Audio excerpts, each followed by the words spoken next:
Anyone else have any questions? Or anything they want to share?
Hmm. Lance. Welcome, Lance. And then we'll go to Wendy. Hello, everybody.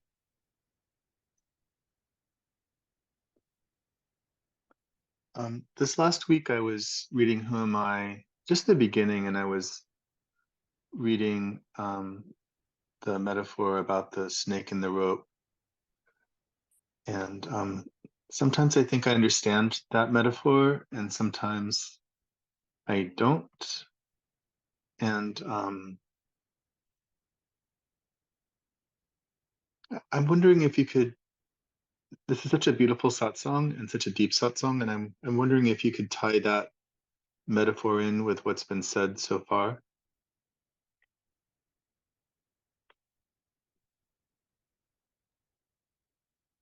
Thank you. Thank you, Lance. Actually, many people do not understand the metaphor of the rope and the snake.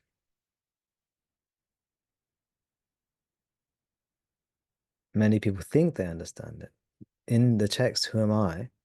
Bhagavan explains the metaphor in just a few paragraphs or few sentences, I should say. I think it's worth me reading it to you. Let me find a copy. So I'll just use the collected works, the version of Who Am I in the collected works. Some of you will know that this is not the version I actually recommend. The version I recommend is the version translated by Sri Sadhuam, which is a more accurate translation. When it comes to these verses, it's roughly the same in both versions, as far as my memory serves me. Let me see.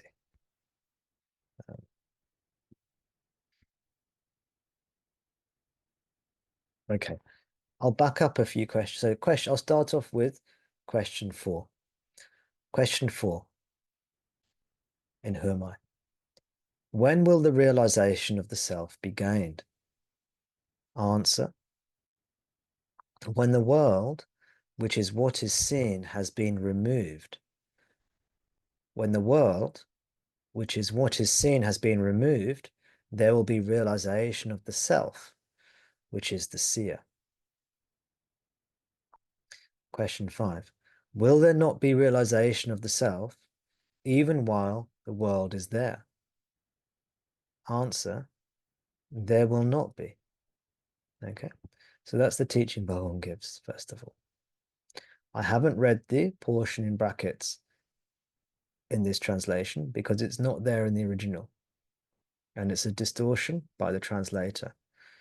The translation here actually says, question 5, will there not be realization of the self even while the world is there? In brackets, taken as real, close brackets. But that brackets is not in the original text. It's a distortion of the text added in by the translator who is trying to be helpful. But actually they're distorting the meaning of the text. So I'll read it without the brackets again. Will there not be realization of the self even while the world is there? Answer, there will not be. This directly relates to my answer to Hester's question, how can we know the self is eternal? While the world is there, we cannot know if the world is dependent on the I am, the self, the consciousness, or if the consciousness is dependent on the world. We cannot know which one is primal, which one is the base, which one is primary, and which one is secondary. Primal here meaning in the sense of the first.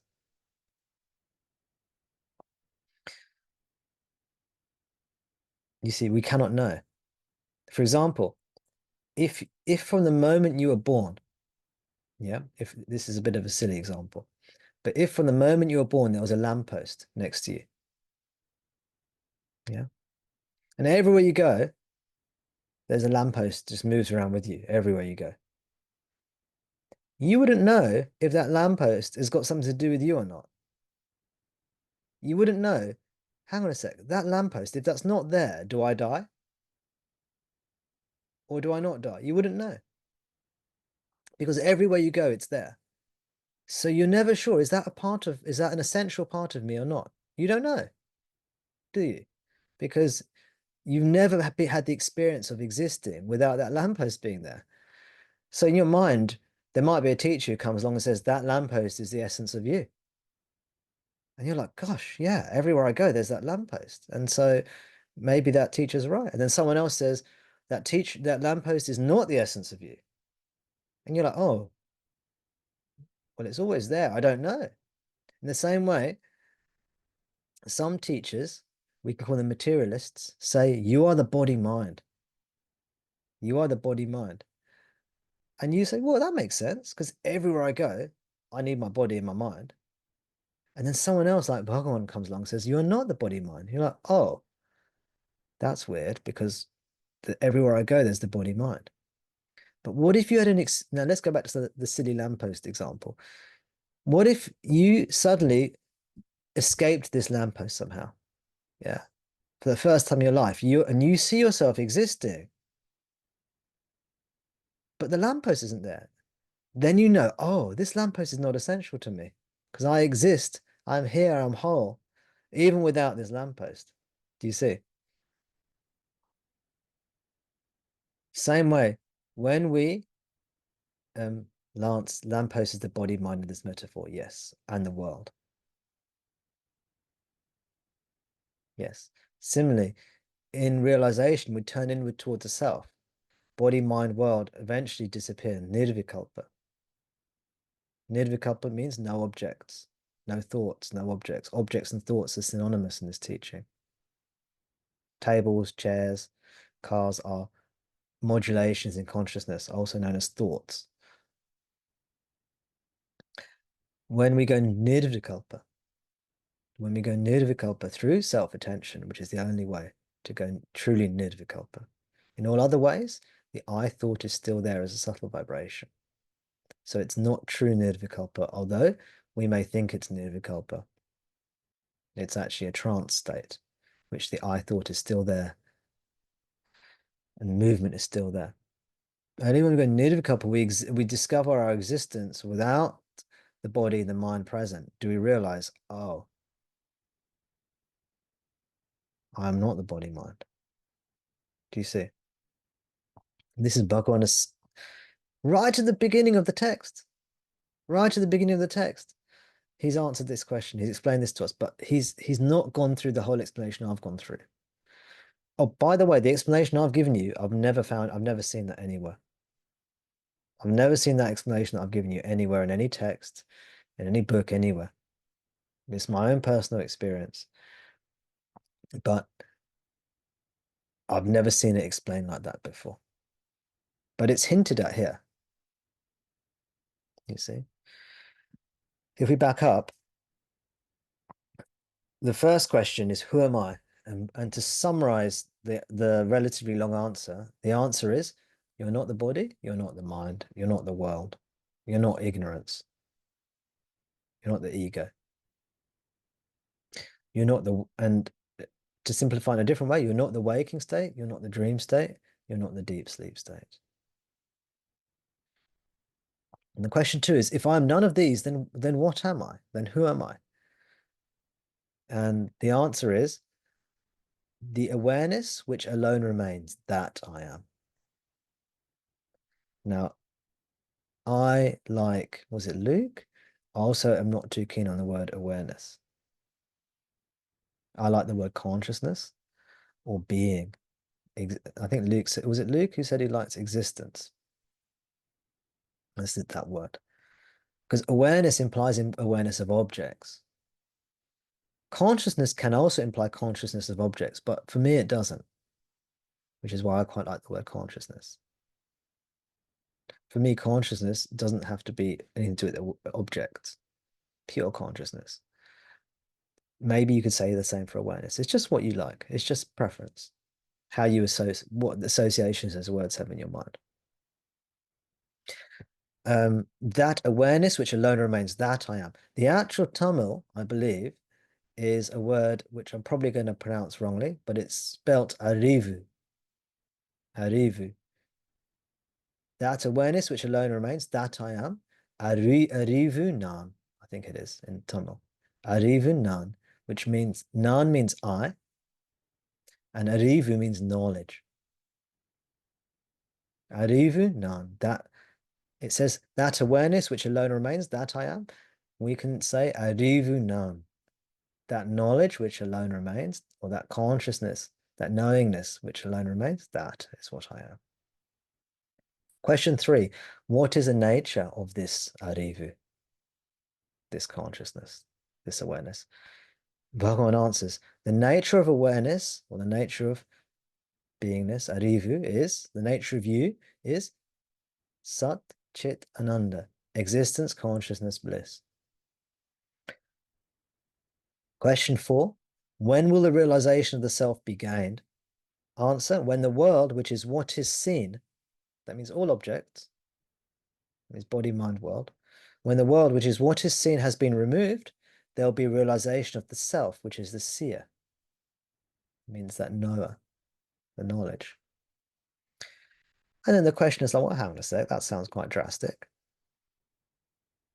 So the question says, will there not be realization of the self even while the world is there? Which is the equivalent of saying, well, can't I know whether or not I'm the lamppost?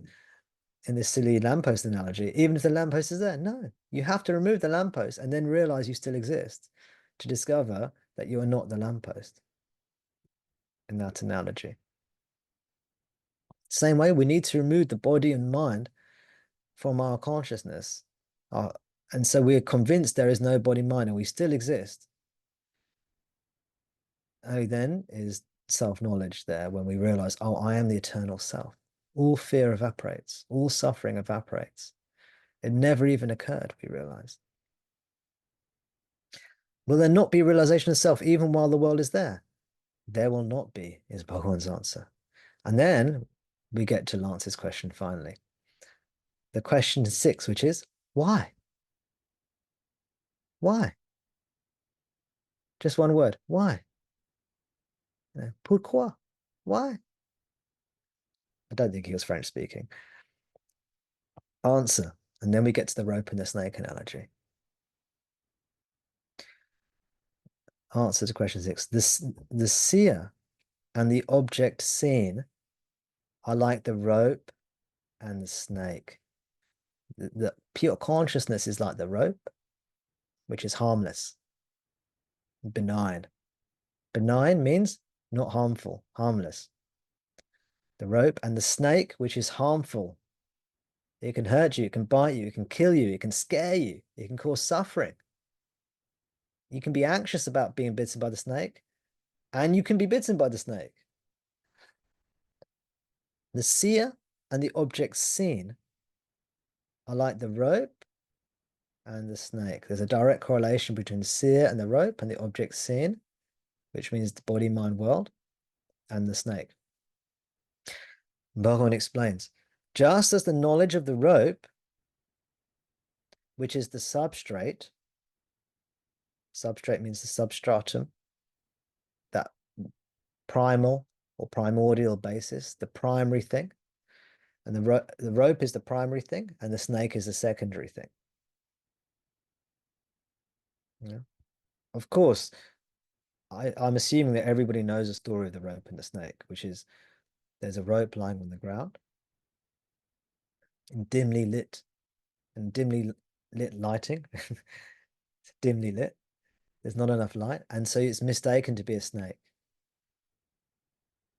There's no actual snake, but it's mistaken to be a snake. That is the ignorance, and that causes fear and suffering. Whereas when examined, it's seen to be a rope, and then the fear, suffering evaporates.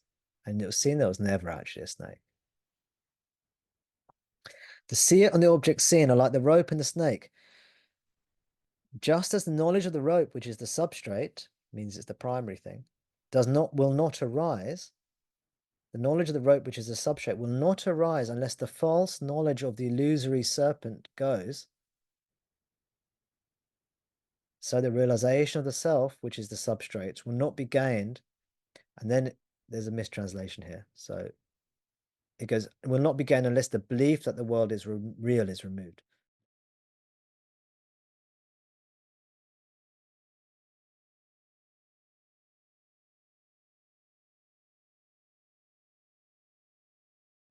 Let us move to Sri Sadhuvam to find a more accurate translation.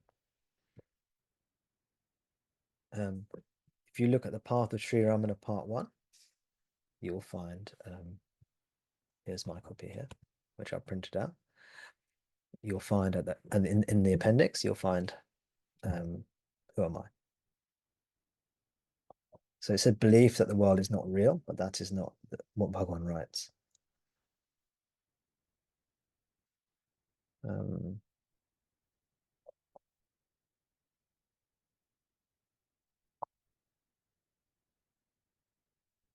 Yeah, so this is not the actual essay that Bhagavan wrote of Who Am I? He took the questions and answers and wrote them into an essay form. So this actual version is the version that Bhagavan wrote, is not a question and answer form. The form we get in the collected works is what they did. They took Bhagavan's essay and they inserted the questions into it afterwards.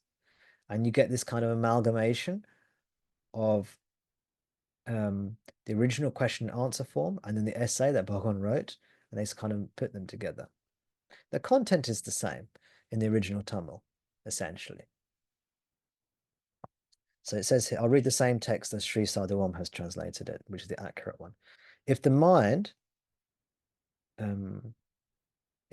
which is the cause and base of all objective knowledge and all action subsides, the perception of the world will cease.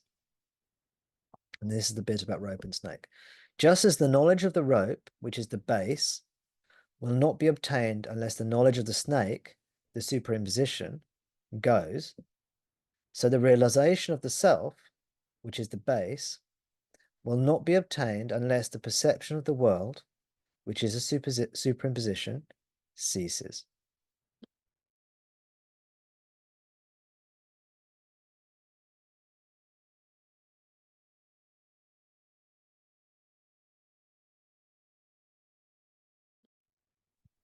That's the teaching that Bhagavan gives in Who Am I? He says, in order to see the rope, the snake must disappear. You cannot see the rope as long as you see the snake. If you're seeing the snake, you're not seeing the rope. To see the rope, the snake has to disappear. In the same way, you will not see the self if you see the body-mind world. To see the body-mind world, the snake or the body-mind world to see the self, the body-mind world have to disappear. To see the self, which is the substratum, the body-mind world, which is the disguise or Maya, has to disappear. You know, Maya is like the pink sunglasses you're wearing that distort everything. You have to take those sunglasses off to see the truth. And you have to remove Maya to see the truth. You have to remove the snake to see the rope. And Bhagavan clarifies this further on. Let me find it.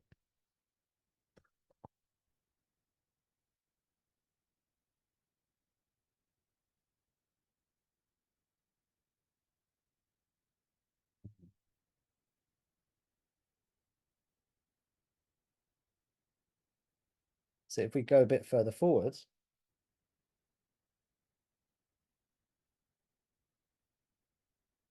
I'll read some excerpts. What is called mind is a wondrous power existing in self. It projects all thoughts. And I'll skip a bit. Other than thoughts, there is no such thing as the world. And then I'll skip a bit. Just as the spider spins out the thread from within itself, and then again withdraws it into itself, so the mind projects the world from within itself, and again absorbs it into itself. See, the spider emits a web and then withdraws it back into itself. And Bhagavan is saying, just like the spider does that, the mind projects the world and then withdraws the world back into itself. When the mind projects the world, it is called the mind or Maya. And when it withdraws it back into itself, it's called the self or Brahman. And then Bhagavan clarifies, when the mind comes out from self, the world appears. Therefore, when the world appears, self will not appear. Therefore, when the world appears, self will not appear. And when the self appears, world will not appear. So it's just like the rope and the snake. He's saying, when you see the snake, you will not see the rope. And when you see the rope, you will not see the snake. And if you see the snake, it means you're not seeing the rope. And if you see the rope, it means you're not seeing the snake. This is what Bhagavan is saying. If you see the self, you do not see the body-mind world. If you see the body-mind world, it means you do not see the self. The question says, well, can't I see the self while I see the body-mind?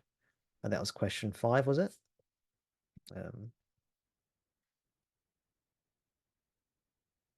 Question 5. And Bhagavan says, no, you cannot.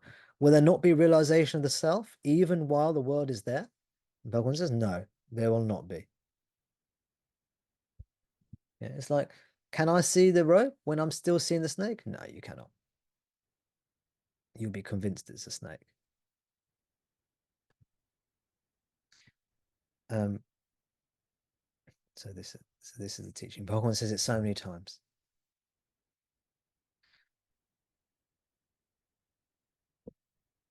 And it goes directly to Hester's question. How to know that I am the eternal self? You have to go. This is the whole reason we have to turn within. This is why if you just do a practice that doesn't turn your attention inwards, it remains superficial, where you're just saying, oh, I am in daily life, or just reminding yourself that you exist in daily life, or asking yourself the question, who am I in daily life? But you're not going inwards. Those are all good practices, by the way, but they themselves are not enough. You also need to go nirvikalpa, when there's no body-mind world, if you want to realize self. You can't do it through will. Because if you do it through will, if you go nirvikalpa through will, which seems to work for some people, what actually you end up with is not true nirvikalpa. You end up with a blank state in which the will is still there. The will is the ego. And that ego is a subtle movement. It's a vikalpa. So you don't go to nirvikalpa when there's a vikalpa or a thought or intention present. Vikalpa means thought, it means intention. It means concept as well.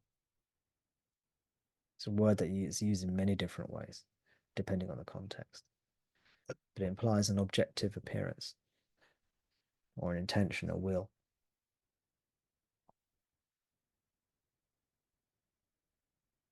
So it's a radical teaching. It's a radical teaching. It's a wonderful teaching. It answers the questions that are posed. Makes sense.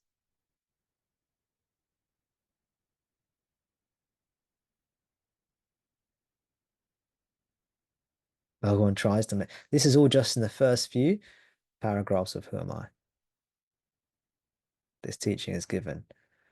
It's like just hitting you with these teachings straight away. bam, bam, bam. Hear these teachings. Thwack, thwack. These radical teachings just thrown out to you.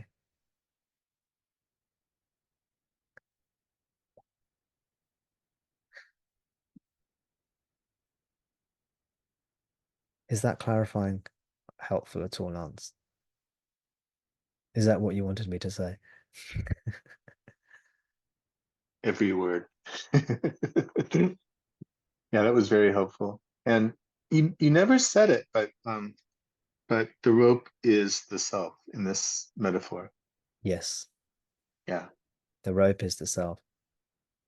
yeah, yeah, it's really Exactly. helpful. And I knew intuitively it was connected to what was said before, but I couldn't connect the dots. The And rope you is the connect. truth. The rope is the truth. The snake is the illusion, the Mm, appearance of the truth, distorted. The body mind world is the appearance of truth distorted. We call that Maya. The rope is the clear vision. If you get this snake and you shine a light on it, it disappears and you end up with a rope. That shining the light is the metaphor for self-inquiry.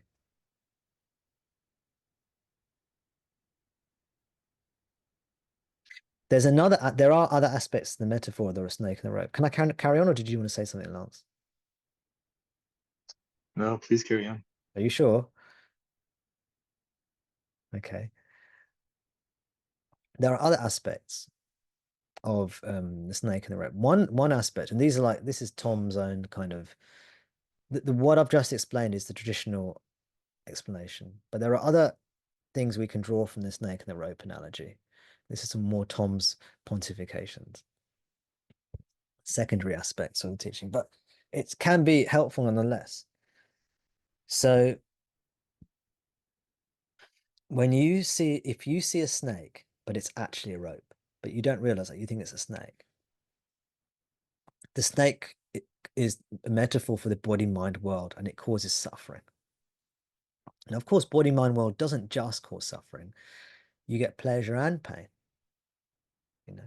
You get the good and the bad. But let's just focus on the suffering aspect for now with the snake. You see a snake and you think, well, oh my gosh, this is really scary. There's a snake there. I could die, it could bite me, it could hurt me, and you get scared. You recoil and fear, and you suffer accordingly. You might try and there are different things, there are different strategies you can now adopt. You're walking down the street and you see a snake. One is you might try to learn self-defense against snakes.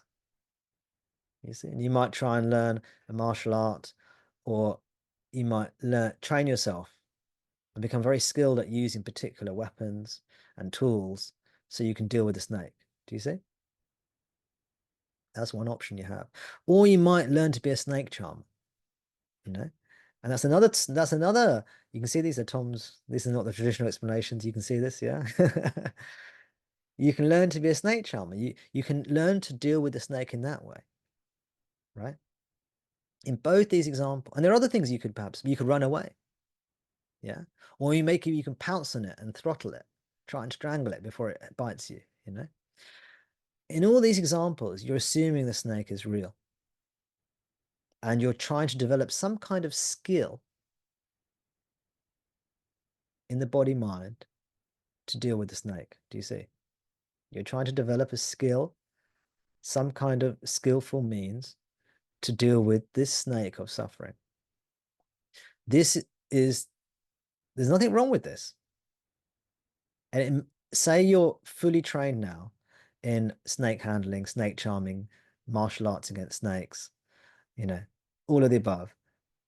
You're going to, oh yes, that's very good, Lance. Yeah, you could worship it. You could worship it as well if you wanted to. Try and convince you that, try and convince the snake to like you or something. So you could do all these things. And let's say you did skill yourself and say you learnt all about the self-defense for snakes or something. What would happen? Your fear would probably reduce because now you're strutting along the street and you see a snake. It's still scary, but it's less scary now. you see, because you feel a bit more confident in dealing with it.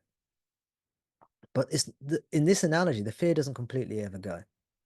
Maybe the snake, maybe you see a bigger snake down the road, and the fear never quite goes. This is about learning a skill in the body mind to deal with the snake, to deal with the body mind, to deal with life. This is the materialistic way. And this is the way most spiritualities and most materialistic ways go. Most forms of spirituality are just forms of materialism in the way I speak about it.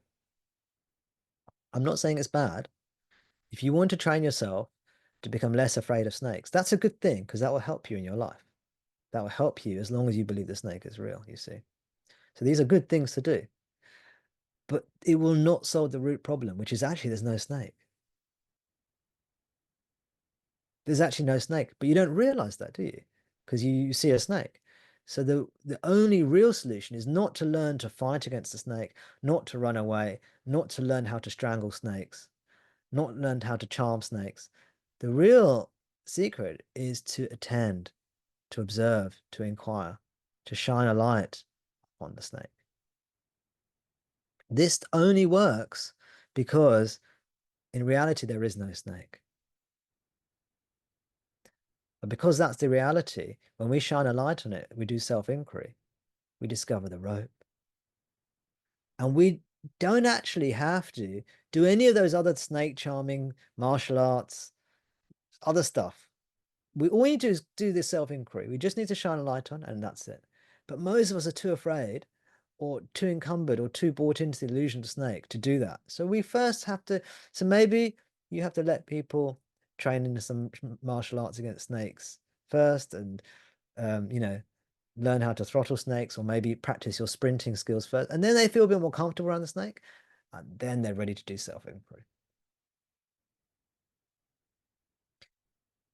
That's Tom's little sort of addition to this metaphor. Is that helpful at all? Is that interesting in any way? You can see how that may follow from that analogy as well.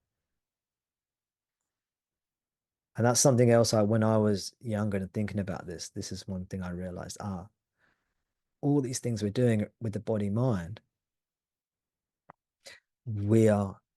it's like we laugh at it. If there's a rope on the ground, you walk past, you think it's a snake, and then you do all these other things. This is what Bhagawan's thinking when you're not doing self-inquiry. Yeah, when you're doing all your Kundalini stuff, you're doing your mantra stuff, it's like, okay, fine. If it helps you feel more comfortable around the snake, and eventually you have to come to who am I? You've got to look at the snake and discover it's a rope.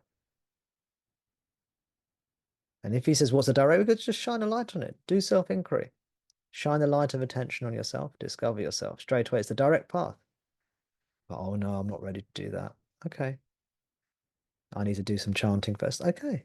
If doing some chanting is calming you down, allowing you to better cope with being near this apparent snake, fine, you do that for a while.